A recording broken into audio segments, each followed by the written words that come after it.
হিন্দুদের কালচারের সাথে আমাদের কি সম্পর্ক? আমরা মুসলিম, আমরা মুহাম্মদ সাল্লাল্লাহু আলাইহি ওয়াসাল্লামের উম্মত। আমাদের সাথে মুশরিকদের কি সম্পর্ক? আমাদের সাথে ইহুদিদের কি সম্পর্ক? আমাদের সাথে খ্রিস্টানদের কি সম্পর্ক থাকতে পারে? আমরা কেন ওদের সংস্কৃতি গ্রহণ করি? কিসের জন্মদিন, কিসের মৃত্যু দিবস, হ্যাঁ কিসের এসব গায়ে হলুদ, কিসের এসব বৌভাত, এগুলো কি? এগুলোর সাথে আমাদের কি সম্পর্ক? আমাদের সাথে সম্পর্ক হচ্ছে হিজাবের, সালাতের, তাসবির, সিজদার, জায়নামাজের, আতরের, খুশবু, মিসওয়াকের।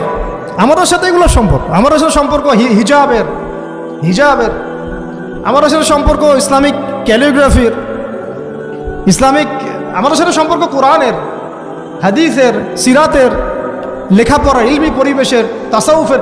এগুলো আমাদের কালচার।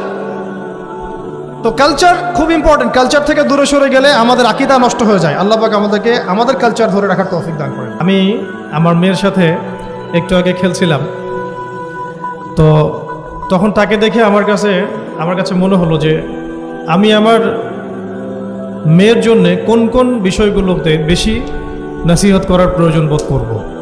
আমি কিভাবে আমার মেয়েকে বড় করতে চাই।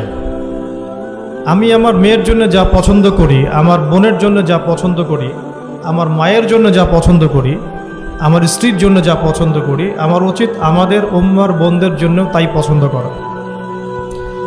তো এটাকে নিজের মতো করে চিন্তা করে আমি ভাবলাম যে আমার মেয়ে হলে আমি এই 10টা নসিহত করব। তো সেই 10টা পয়েন্ট আমি লিখে নিয়ে আসছি। তো কথা না বাড়িয়ে আমি শুধু মূল পয়েন্টগুলো দিকে আপনাদেরকে ফোকাস করতে চাই। প্রথম যে বিষয়টা আমি আপনাদের দৃষ্টি আকর্ষণ করতে চাই যে আল্লাহ রাব্বুল আলামিন আপনাদেরকে এই সমাজের বোঝা হিসেবে সৃষ্টি করেন নাই।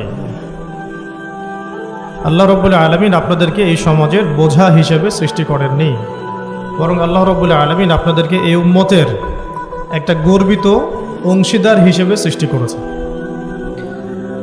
আদম আলাইহিস সালাম যখন জান্নাতে ছিলেন তখনও তার কাছে হৃদয়ের মধ্যে কিছুটা শূন্যতা অনুভব হয়েছে, যেটা আল্লাহ রাব্বুল আলামিন হাওয়া আলাইহিস সালামকে দিয়ে পূর্ণ করেছেন। এবং তার বুকের পাঁজরের হাড় থেকেই তার স্ত্রীকে আল্লাহ পাক সৃষ্টি করেছেন। এবং উভয়ের প্রতি আল্লাহ পাকের নির্দেশ কিন্তু সমান ছিল। এমন না যে আদম আলাইহিস সালামকে বলা হয়েছে এই গাছের কাছেও যেও না, হাওয়া আলাইহিস সালামকে বলা হয় না, এই ব্যাপারটা কিন্তু এমন নয়।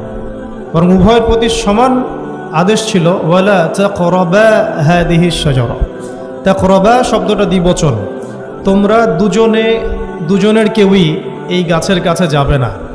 অর্থাৎ আল্লাহ পাকের যে আদেশগুলো আসমানি কিতাবের মাধ্যমে আমাদের কাছে এসেছে, এগুলো নারী এবং পুরুষের জন্য সমান।